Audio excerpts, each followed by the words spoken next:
के लिए भव्य अमेरिका से आदमपुर में लैंड हुए और फिर उन्होंने लहरा दिया भगवा। आदमपुर का रण भव्य बिश्नोई ने भले ही जीत लिया हो, लेकिन ये अंत नहीं, आरंभ है, क्योंकि भव्य के लिए चुनौतियां तो अभी शुरू हुई हैं। उनके पास खुद को साबित करने के लिए महज 2 साल हैं। इतने कम वक्त में भव्य को आदमपुर की जनता के उस विश्वास को बरकरार रखना है जिसे उन्होंने उपचुनाव में पाया है।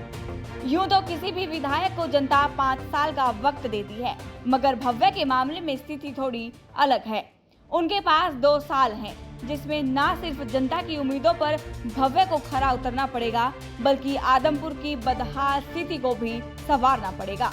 एक लिहाज से देखा जाए तो भव्य के सिर चुनौतियों का ताज है। लंबे वक्त से आदमपुर में विकास कार्य ना के बराबर हुए हैं। सड़कों से लेकर अस्पतालों की स्थिति चिंतनीय है, लेकिन जीत के बाद भव्य के हौसले बुलंद हैं और वो आदमपुर की कायापलट करने की बात कह रहे हैं। बहुत सारे काम हैं जो मैं करना चाहता हूँ। इस सवाल मेरे बहुत कठिन है, क्योंकि बहुत सारे ऐसे मुद्दे हैं जिन पर मैं काम करना चाहता हूँ। शिक्षा को लेकर, स्वास्थ्य को लेकर, रोजगार को लेकर, ये जो 5 हमारे गाँव है उनको मार्का दिलाने को, बहुत सारे भव्य बिश्नोई को आदमपुर के रोड मैप को लेकर जो सवाल कठिन लग रहा है, उससे भी ज्यादा मुश्किल तो विकास कार्यों में पिछड़े हुए आदमपुर को आगे लेकर आना है। हालांकि भव्य बिश्नोई अब पूरे जोश से आदमपुर की तस्वीर और तकदीर को बदलने की बात कह रहे हैं। वहीं सीएम मनोहर लाल ने भी आदमपुर के लोगों से जो वादा किया था, उसे अब निभाने का वक्त आ गया है। पहले आपको सीएम का वो बयान सुनवाते हैं, जिसमें मुख्यमंत्री ने आदमपुर की आवाम से एक अपील की थी। 2005 में जब चौधरी भजन लाल जी के नेतृत्व में हरियाणा में 67 सीटें जीती गई थी, 67 सीटें जीती गई थी, लेकिन उस समय रातों रात वो अगर सही असल मायने में धोखा हुआ तो आदमपुर के लोगों के लिए हुआ, बाकी हरियाणा के लिए मैं नहीं कह सकता। क्यों? चौधरी भजनलाल जी उस समय दावेदार थे मुख्यमंत्री बनने के। रातों रात षड्यंत्र रचा गया और जिन्होंने षड्यंत्र रचा आज वो आपके बीच में हैं, आए हैं, झोली पसार रहे हैं, मांग रहे हैं। किस मुंह से मांग रहे हैं वो वोट की भी? उनको कोई हक नहीं है। जिस जनता से उन्होंने धोखा किया हुआ है, उस जनता को अब वो फिर से रंग बदलते हुए यहां भेष बदल करके जो आए हैं, ये आपको पहचानना होगा। यहां बैठे सब लोगों को पहचानना होगा और जो यहां का वोटर है, जो आज घर में होगा, हमारा रिश्तेदार होगा, हमारा पड़ोसी होगा, हमारा भाई होगा या दूर आस-पास के गांव का व्यक्ति होगा, सबको यह संदेश पहुंचाना है कि ये मौका है, ये मौका है हिसाब किताब चुकता करने का।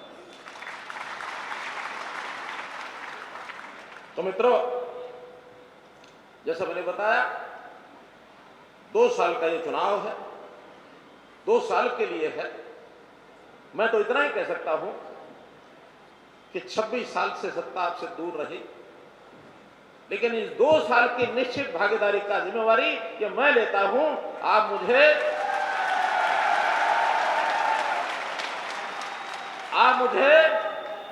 मुझे भव्य बिश्नोई का हाथ पकड़ा दो। आपका काम इतना ही है, इसके बाद मेरा काम है, मैं संभालूंगा।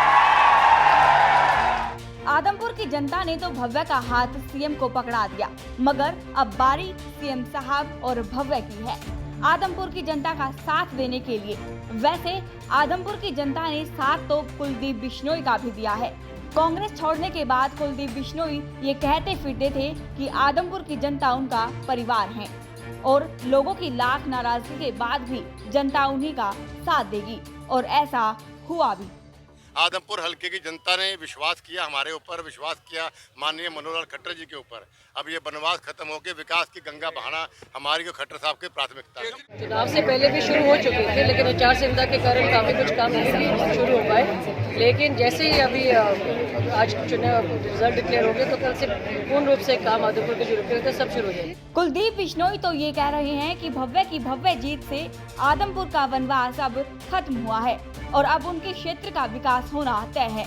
वहीं भव्य की मां रेणुका की माने तो आदमपुर में विकास कार्य चले हुए हैं। वहीं रुके हुए काम भी आचार संहिता खत्म होने के बाद शुरू हो जाएंगे। विकास कार्य शुरू होने भी चाहिए, क्योंकि अब तक कुलदीप बिश्नोई आदमपुर में विकास न होने का ठीकरा इस बात पर फोड़ रहे हैं कि आदमपुर को कभी सत्ता का साथ नहीं मिला, मगर अब आदमपुर और बिश्नोई परिवार को सत्ता का साथ मिल गया है।